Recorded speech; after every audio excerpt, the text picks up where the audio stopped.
Hello everyone, welcome to back my channel. स्वागत है दोस्तों आपका मेरे चैनल में। और आज हम लोग एक और इम्पॉर्टेंट लैंडमार्क जजमेंट की सीरीज स्टार्ट करने जा रहे हैं, जो कि बहुत ही ज़्यादा इम्पॉर्टेंट है आपके लिए AIB 17 एग्जामिनेशन के लिए। तो हम आपके लिए बहुत ज़्यादा मेहनत कर रहे हैं, तो आप चैनल को ज़रूर सब्सक्राइब कीजिए, क्योंकि आपके जो केस ला है 20 से 25 नंबर के जो केस ला है, वो आपको रिसेंट जो केस ला है वो भी हम आपको प्रोवाइड करा रहे हैं। तो चैनल को सब्सक्राइब करना मत भूलिएगा। और अब सबसे पहले अब आपको एक नोट्स बना लेनी है, बाकी तो आप प्रिपेयर कर ही रहे होंगे।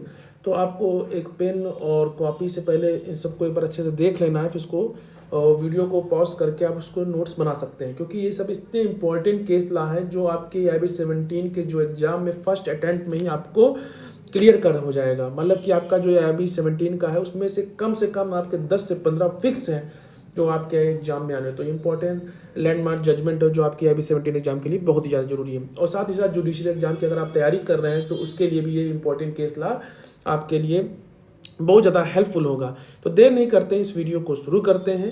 तो सबसे पहले जो जो फेमस इंपॉर्टेंट लैंडमार्क जजमेंट था, जो कि Maneka Gandhi versus union of India के केस में था, जिसमें रूल ऑफ हियरिंग के बारे में बात की गई थी।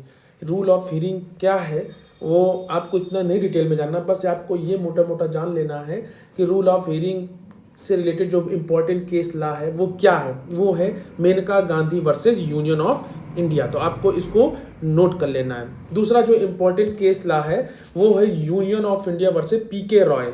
Union of India versus PK Roy के केस में प्रिंसिपल ऑफ नेचुरल जस्टिस के बारे में बात किया गया था।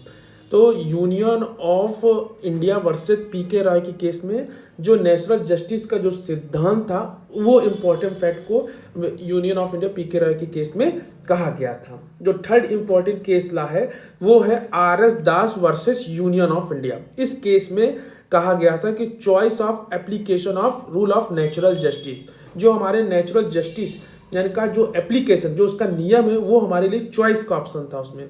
तो उसमें ये बात इंपॉर्टेंट बात जो फैक्ट थी ये कही गई थी कि चॉइस ऑफ एप्लीकेशन और रूल ऑफ नेचुरल जस्टिस, देखो दोनों में बहुत ज़्यादा डिफरेंस है। RS Das versus union of India case में choice of application of rule of natural justice की बात कही गई थी, और जबकि PK रॉय में प्रिंसिपल ऑफ नेचुरल जस्टिस की बात, इसमें सिद्धांत बताया गया था नेचुरल जस्टिस का।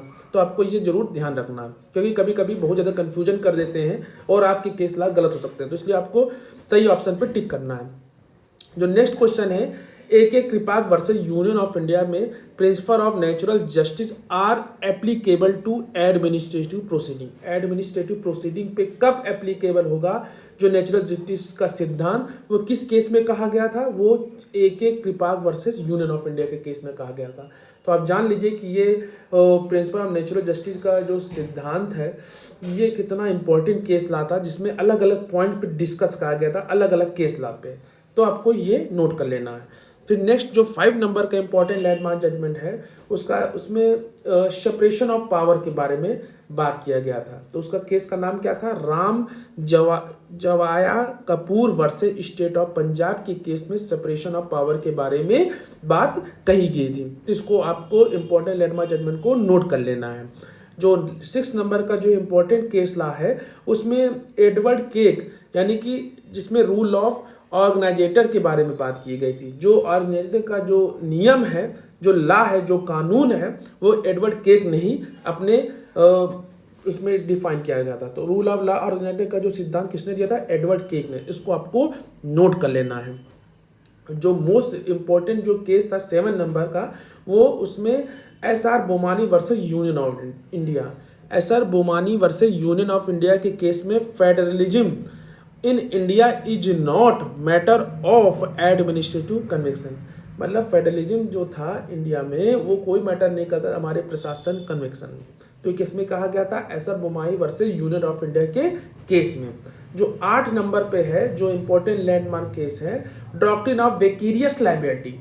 बहुत ही ज़्यादा इंपॉर्टेंट एडमिनिस्ट्रेटिव लॉ का इंपॉर्टेंट केस ला था। इसमें रिस्पॉन्डेंट आर सुपीरियर और क्यू फैक्टिव पर एल्यूम फेस परसी जो एक लीगल मैक्सिम है उस पर ये डिस्कस कहा गया था। डॉक्ट्रिन ऑफ वेकेरियस लायबिलिटी एक इंपॉर्टेंट बात कही गई थी।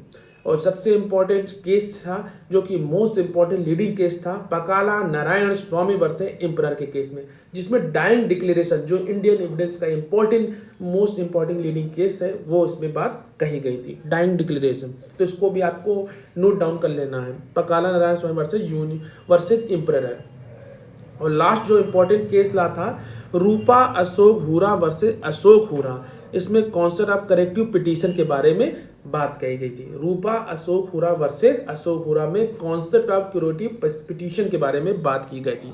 तो ये जो टॉप 10 इम्पॉर्टेंट एक लीडिंग केसेस थे जो आपको AIB 17 एग्जाम के लिए बहुत ही ज़्यादा इंपॉर्टेंट है, आपको इनको नोट डाउन कर लेना है, इसके अच्छे से प्रॉपर नोट्स बना लेना है, जिससे कि आपका AIB 17 एग्जाम में जो केस लॉ का सेक्शन है उसको आसानी से आप क्लियर कर लें और 10 से 12 नंबर या 10 से 15 नंबर का आसानी से उसको आसानी से प्राप्त कर लें, जिससे कि आपका फर्स्ट अटेम्प्ट में ही आपका AIB 17 एग्जामिनेशन अच्छे से क्लियर हो जाए।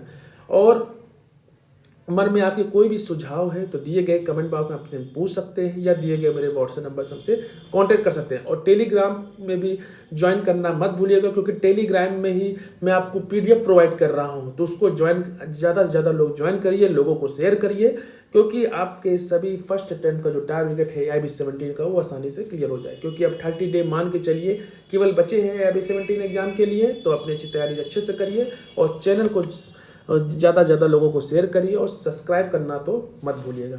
आशा करती है ये वीडियो आपको अच्छा लगा होगा। तब तक मिलते हैं नेक्स्ट वीडियो में, तब तक के लिए धन्यवाद।